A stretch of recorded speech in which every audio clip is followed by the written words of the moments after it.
Electric cars in the UK. Over-regulation. Media hysteria and outdated laws. When is a form of transport both legal and illegal simultaneously? In England, this is the reality for e-scooters, where their legality depends on whether riders own or hire them. The battle between public and private e-scooters has meant that their low carbon footprint has been obscured mainly by police intervention and what some call over-policing. I wanted to understand the situation more, so I reached out to Dot, who is participating in Transport for London's e-scooter hire scheme, and also a private e-scooter retailer, Zero to Esco Audi Red. But first, let's take a walk through the legalities of e-scooters in the UK. In micro-mobility, e-scooters are a poster child for when tech rolls out faster than the laws around its use. In the UK, e-scooters are covered by the Road Traffic Act and fall under the category of powered transporters. It's legal to buy, sell, and own e-scooters. There's no age limit 0 to on ownership, but you can only ride them on private land. By comparison, rideshare e-scooters can be ridden on roads and cycle paths and can only be hired by people 18 years or over who own a Category Q or PM0 to driver's license.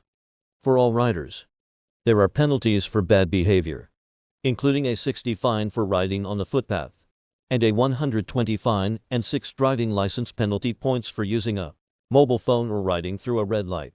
The problem is that illegal e-scooter riding on roads, bike paths, and sidewalks is abundant. Many people are using their purchased e-scooters for commuting, despite the fact that it's illegal. I spoke to Ed Wiles, owner of retail business Zero to Esco Audi Red, who shared. He suggested, notably, it's not illegal to ride a scooter without a helmet.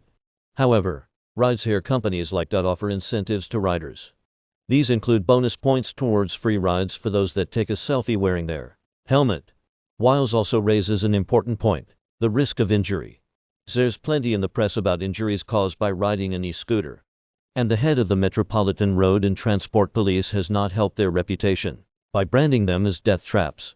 E-scooter crashes Zero to shot up almost 2,800% Zero to in London in the first half of 2021 compared to the entirety of 2018. According to Met Police data, there were 258 collisions in the capital in the first 6 months of last year. In 2018 there were 9.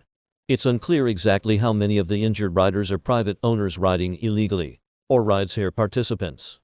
There are Zero to also no details on whether the collisions were people falling off their e-scooters or colliding with pedestrians or road users.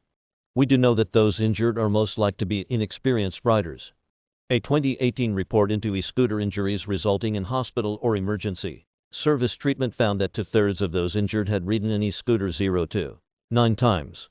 According to DOT, data revealed that 33% of accidents happen within the first 3 rides. In response, the company limits the engine speed for these first few trips. DOT says this helps riders get comfortable with the scooters and reduces the likelihood of accidents. DOT also requires users to complete a training course via its app. It's relatively easy for rideshare companies to control user behavior by slowing down dangerous riders and stopping e-scooters from moving when ridden on the sidewalk. Such actions are not possible with privately owned e-scooters. Further, according to Wiles, conviction rates against illegal owners vary according to location. Boroughs outside London are more likely to give verbal warnings to offenders.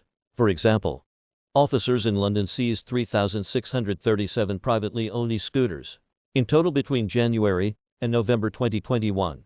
Research by Zero to Vice found black teenagers are overrepresented in these seizures, suggesting it was part of a bigger problem of racial discrimination and over-policing.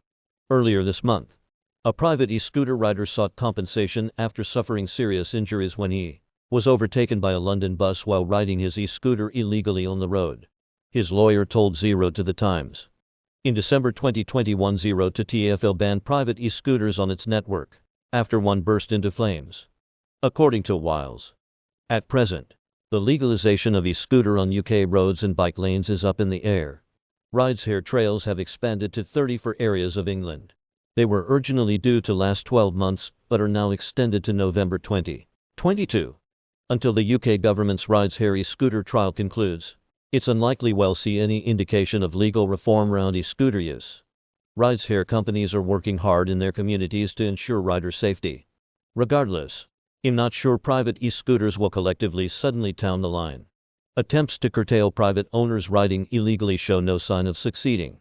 Further, every accident, collision, or impounding only serves to damage their cause.